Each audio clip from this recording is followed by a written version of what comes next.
चलो आइए दोस्तों जानते हैं क्या होता है माइक्रो इकोनॉमिक्स। और हम देखेंगे इसके टॉप 10 एमसीक्यू जो कि एग्जाम के लिए बहुत ही इम्पोर्टेंट है। Question number first, micro economics deal with the study of. इसका करेक्ट आंसर होगा option number B, individual economic unit. देखो, माइक्रो मीन्स होता है छोटा, है ना। और एक दूसरा टर्म आता है वो होता है मैक्रो। मैक्रो मीन्स होता है बड़ा। यहाँ देखो, जब भी इंडिविजुअल की स्टडी होती है वो आता है माइक्रो इकोनॉमिक्स में। फॉर एग्जाम्पल, मैं किसी एक पर्सन की सैलरी की स्टडी कर रहा हूँ तो वो आएगा माइक्रो इकोनॉमिक्स पे। और मैं एक कंट्री में जितने भी लोग हैं उन सब की इनकम की स्टडी कर रहा हूँ, ये आएगा मैक्रो इकोनॉमिक्स में। तो माइक्रो में छोटा, एक इंडिविजुअल लेवल पे स्टडी करना, उसको बोलते हैं micro economics. Question number second, the fundamental problem of economic is. Economy की प्रॉब्लम क्या है, क्यों पढ़ते हैं हम इकोनॉमी, क्यों जानना चाहते हैं हम इकोनॉमी। तो इसका करेक्ट आंसर होगा स्कैरसिटी। देखिए, हमारे कंट्री में ही नहीं लेकिन पूरे वर्ल्ड में जितने भी लोग हैं उनकी जो वांट्स, डिज़ायर है वो बहुत ज़्यादा है। लेकिन इस धरती पे जो रिसोर्सेज है वो लिमिटेड है।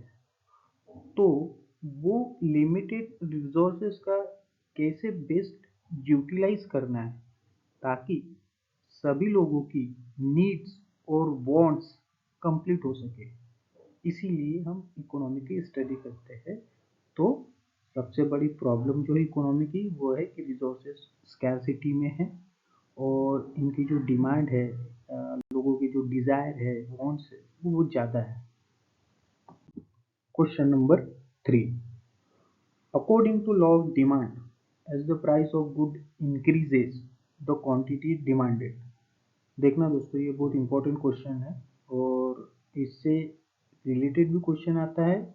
और इसके बाद और एक है इलास्टिसिटी ऑफ डिमांड, उसमें भी मैं आपको बताऊंगा, वो भी इम्पोर्टेंट है।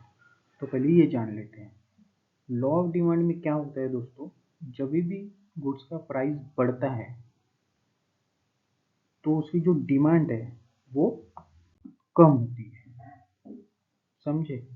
फॉर एग्जाम्पल, पहले एक बिस्किट का पैकेट 50 रुपए का था तो मैं 2 पैकेट खरीदता था।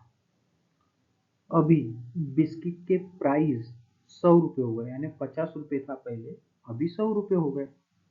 तो अभी मैं जो डिमांड करूंगा बिस्किट के पैकेट की वो मैं एक करूंगा, पहले 2 करता था जब 50 रुपये प्राइस था।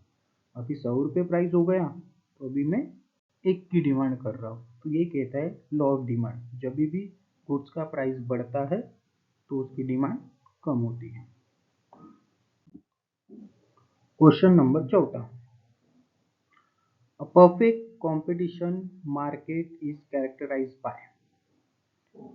परफेक्ट कंपटीशन मार्केट की फीचर क्या है। इन चार ऑप्शन में से अपने को एक फीचर बताना है जो परफेक्ट कंपटीशन मार्केट में होता है। तो इसका करेक्ट आंसर होगा option number C, many sellers and homogeneous product. दोस्तों, दिल्ली में ना एक ही गली में बहुत सारे मोबाइल्स की दुकान है और वो मोबाइल्स सब सेम है, सेम कंपनी की। यानी किसी भी दुकान में चले जाओ आप, तो जो मोबाइल आपको एक दुकान में मिल रहा है वो दूसरी दुकान में भी मिलेगा, तीसरी दुकान में भी मिलेगा, चौथी दुकान में भी मिलेगा। तो वहाँ पे बहुत सारे सेलर्स है लेकिन उनके जो प्रोडक्ट है ना वो होमोजेनियस है, यानी सेम है, सेम। तो उसको बोलते हैं परफेक्ट कंपटीशन। आपने इसका जितना एग्जाम्पल तो देखा ही होगा कहीं ना कहीं मार्केट में कि बहुत सारे सेलर है वो सेम प्रोडक्ट बेच रहे हैं। Question number fifth, what is the term for extra satisfaction a consumer gets from consuming one more unit of goods। एक ज़्यादा यूनिट जब कंज्यूमर कंज्यूम करता है और एक्स्ट्रा सेटिस्फैक्शन, तो उसको क्या कहते हैं? तो इसका करेक्ट आंसर होगा option number B, marginal utility. Question number 6, if the क्वांटिटी supplied is greater than the quantity demanded, जब मार्केट में क्वांटिटी ज़्यादा सप्लाइड होती है और उसकी डिमांड कम रहती है, तो ऐसे में मार्केट में जो सिचुएशन है उसको क्या कहते हैं? तो इसका करेक्ट आंसर है ऑप्शन नंबर ए, सरप्लस। मैं इसका एग्जांपल बताता हूँ मैं आपको। मार्केट में 100 मोबाइल फ़ोन है, लेकिन जो कंज्यूमर है वो 10 ही है। तो बाकी जो 90 मोबाइल रहते हैं, 100 थे लेकिन 10 कंज्यूमर थे, तो 10 कंज्यूमर ने ले लिया, अभी जो 90 बचे। तो जो मार्केट में जो सप्लाई है मोबाइल का वो ज़्यादा है, लेकिन डिमांड कितने की है? बस 10 की है। तो जो 90 मोबाइल बचते हैं मार्केट में वो क्या है? सरप्लस है। Price elasticity of demand, question number 7 है ये। Price elasticity of demand measures the responsiveness of. देखिए दोस्तों, इसके पहले क्वेश्चन आया था लॉ ऑफ डिमांड, उसमें मैंने आपको बताया था कि जब भी प्राइस बढ़ता है गुड्स का तो उसकी डिमांड कम होती है। लेकिन लॉ ऑफ डिमांड ने ये नहीं बताया था कि कितना परसेंटेज प्राइस चेंज होने पर डिमांड कितनी चेंज होती है। ये बताता है प्राइस इलास्टिसिटी ऑफ डिमांड कि अगर कितना परसेंटेज चेंज प्राइस में आता है तो उसके वजह से डिमांड में कितना परसेंटेज चेंजेस आता है, ये बताता है प्राइस इलास्टिसिटी ऑफ डिमांड। बस दोनों में यही फर्क है कि लॉ ऑफ डिमांड बताता है कि प्राइस बढ़ गया यानी उसकी डिमांड कम होगी, लेकिन कितना परसेंटेज कम होगी और कितना परसेंटेज प्राइस कम या ज़्यादा होगी ये बताता है प्राइस इलास्टिसिटी ऑफ डिमांड। ठीक है, तो इसका करेक्ट आंसर होगा option number A, quantity demanded to a change in price. मतलब कितना परसेंटेज प्राइस में चेंज होगा उसके वजह से डिमांड में क्या डिफरेंस आएगा, ये बताता है elasticity of demand. Question number 8, the point where the supply and demand curve intersect is known. ऐसा कर्व जहाँ पे सप्लाई और डिमांड इंटरसेक्ट करता है उसे हम कहते हैं option number C, the equilibrium point. Question number 9, a monopoly is a market structure where there is, इसका करेक्ट आंसर होगा option number D, a single seller.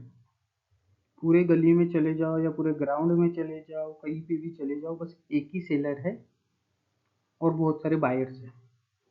Buyers के पास कोई ऑप्शन नहीं है किसी दूसरे सेलर के पास जाने का, क्योंकि मार्केट में बस एक ही सेलर है। तो ऐसे सिचुएशन को मोनोपोली कहते हैं, जहाँ मार्केट में बस एक ही सेलर रहता है और बहुत सारे बायर रहते हैं। दोस्तों ये हमारा लास्ट क्वेश्चन है, question number 10, the law of diminishing marginal utility states that as a consumer consume more unit of product, the additional satisfaction from each unit, इसका करेक्ट आंसर होगा ऑप्शन नंबर बी, डिक्रीजेस। जैसे जैसे consumer consume करता है more of unit product, the additional satisfaction decreases. जैसे जैसे कोई for example कोई एप्पल खाता है, तो जैसे जैसे वो कंटिन्यूस खाते जाएंगे उनका सेटिस्फैक्शन लेवल एक लेवल के बाद वो डिक्रीज होना चालू करता है। तो इसी को कहते हैं law of diminishing marginal utility. तो थैंक यू दोस्तों, ये हमारा लास्ट क्वेश्चन था और ऐसे एमसीक्यू में लाते रहूँगा। अगर आपको ये वीडियो अच्छा लगा होगा, आपको लगा होगा कि आपके एग्ज़ाम के लिए बेनिफिशियल है, तो प्लीज़ सब्सक्राइब कीजिएगा और लाइक कीजिएगा। और ऐसे एमसीक्यू मुझे लगता है कि बहुत इम्पोर्टेंट है। आई थिंक हम थ्योरेटिकल तो पढ़ लेते हैं बुक से या यूट्यूब से ही, लेकिन एग्ज़ाम में जब एमसीक्यू बेस्ड क्वेश्चन आते हैं ना तो दिमाग घूम जाता है। ऐसा मेरे साथ होता था, इसीलिए एमसीक्यू बहुत इम्पोर्टेंट है। तो इसको आप अच्छे से ध्यान से पढ़िए हो सके तो इसको एक बार 2 बार और देखिए एग्ज़ाम के पहले, ये बहुत बेनिफिशियल रहेगा। तो थैंक यू।